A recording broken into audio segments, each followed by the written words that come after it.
folks, I'm just prepping these plates that go up on the that are replacing these.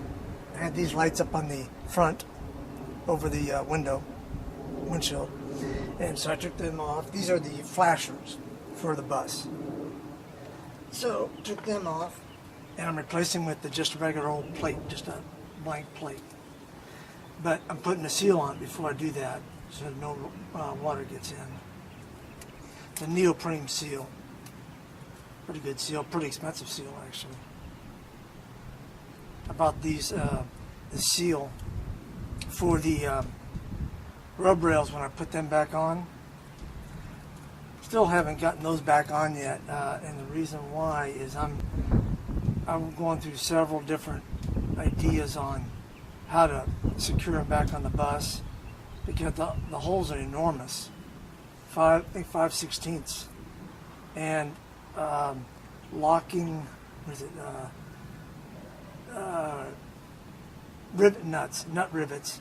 I can get them, but I can't get them. They're not long enough because I put a seal on. Since I put the seal on, it makes them thicker. It makes it further in, or not go as far in. So whenever I go to pop them or squeeze them, they just come right back out. So I had to order. I'm going to use T-nuts, and I'll push the bolt through and use some butyl tape to keep them from spinning, and then I'll screw the nut plates on from the inside, the T-nuts on from the inside, and then come back out and pull on the screw and slowly tighten it up. But I'm putting glue on the T-nuts as I'm putting them in, so that way once the bolt tightens up to the T-nut, a couple hours later or whatever, a day later,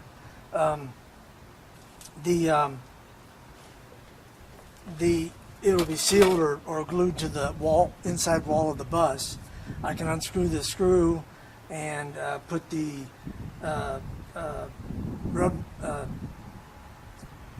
rub rails back on with the bolts or the screws. So that's where I'm at with those. It's going to look so much better once I get them back on. It's just a matter of getting them back on or getting the right parts to do it.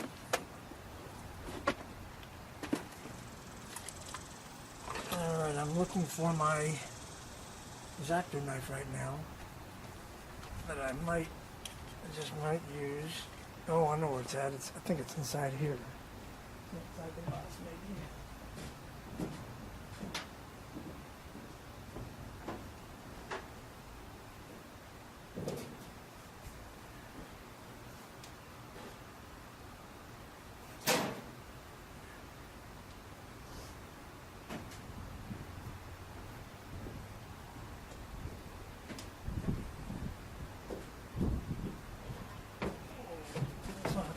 This.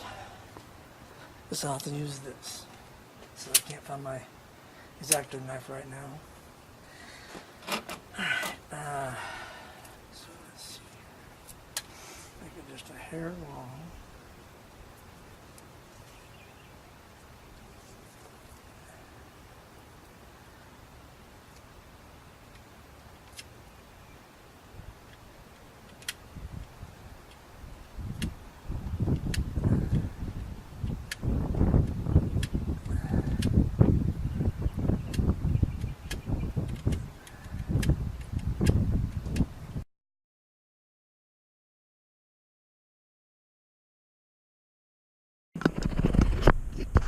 Hey there, folks.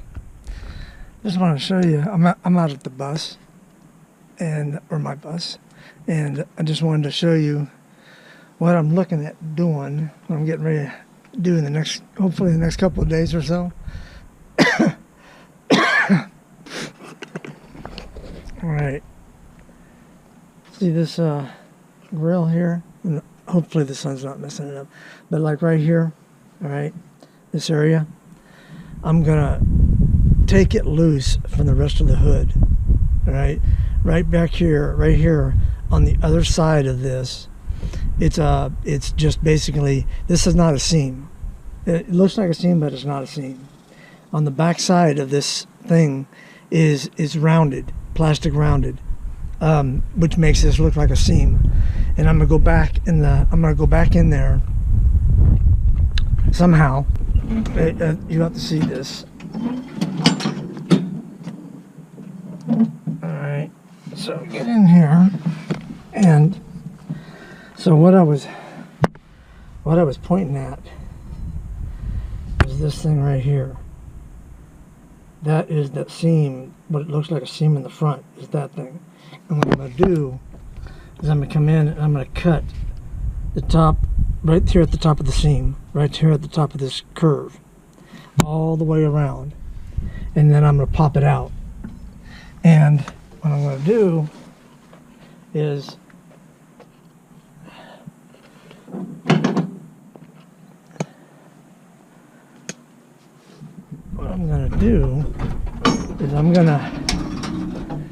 it may not be a good idea, but I think it is.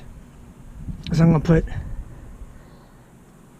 2 hinges on this, probably one here and one here, and probably a couple screws down inside of here, maybe even in here, probably maybe on the sides only.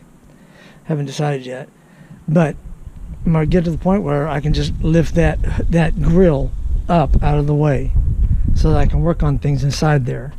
I don't know if anybody's ever thought about doing that, but I just thought, there's some wiring inside there. The mounts, the screw mounts for these are inside here. It's not a bad idea. It's not hard to do, I don't think. The hardest part's going to be is to get inside there. I'm going to have to put some kind of support outside here on the ground for the hood to sit on while I jump up inside there. But so basically, when I'm done, this part here will hinge up like that, up out of the way. And that way I can get in there and work. And I might even be able to, if I needed to, pull the radiator if I needed to. But anyhow, that's my plan, and I think it's going to work.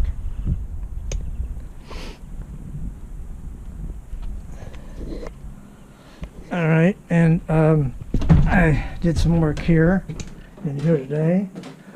I finally got those panels out right there, cut them out. Got some more cutting to do around there. Wasn't that difficult. I put a license plate light on, a new license plate light, the LED. It mounts in the same screw, same holes that the license plate does, so you just use the same things. I had to modify it a little bit because it comes with these things flipped around, sticking out that way. So I had to flip them. Actually, you have to actually flip the plate from one side to the other to turn it in like this. But and then because that way, otherwise, for one, the LEDs point out. I don't know why they designed it that way, but now they point down right onto the license plate. Then I got those working.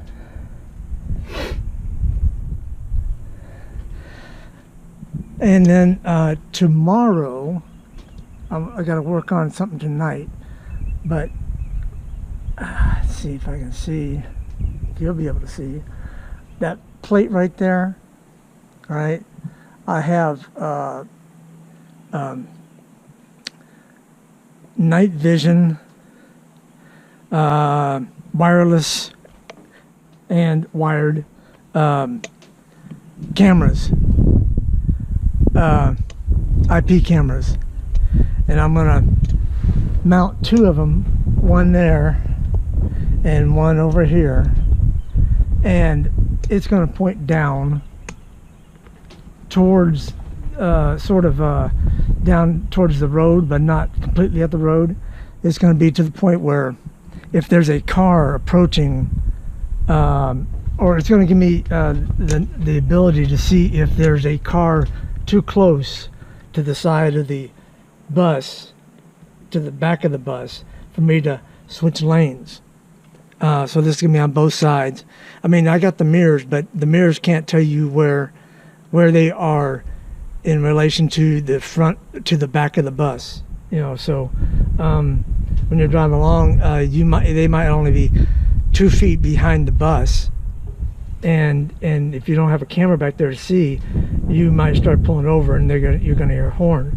Well, with these cameras, you'll have a clearer vision of how close they are to the back of the bus. So anyhow, hope that works out. See, I got those LEDs, marker lights LEDs coming in the next week or so. I got 5 of them red, and then 5 yellow for the front. See that right up there? Yeah, 5 of those to replacing them, and then 5 of them. I also have 2 backup lights coming in. They're oval backup lights. I don't really think it makes a difference whether they're oval or not, but they're backup lights. And then I also got me because I don't think the lights over the backup lights will give me enough light in order to. They're just to let people know that you're backing up. I got an LED light bar that I'm putting up on top of here. I'll show it to you, and that way when I do go to reverse, those lights will also come on. And here's my light bar right here. It's an LED light bar. I haven't tested. I mean, I've tested it out. It works, but you can't really determine how bright it is until at night. So tonight I'm going to turn off the lights in the house and see how bright it is. But anyhow, that's what I'm putting on the top back. I'm going to do something similar to this, maybe even the same one for the front, depending on how bright it is. Because when I decide to go out, say in the wilderness or off the beaten path, I want something that is just going to eliminate the area for 50 to 100 feet in front of me. I mean, just like daylight almost. And then I'm going to also have maybe the same thing on the sides. Now the one for the sides is for basically if I hear something outside or whatever, or because I'm going to have night vision cameras all around the bus, and if I hear something out there, if my cameras alert me to something, then I'm going to want to turn on the lights and see what's out there. But anyhow, that's going up in the next couple of days, hopefully.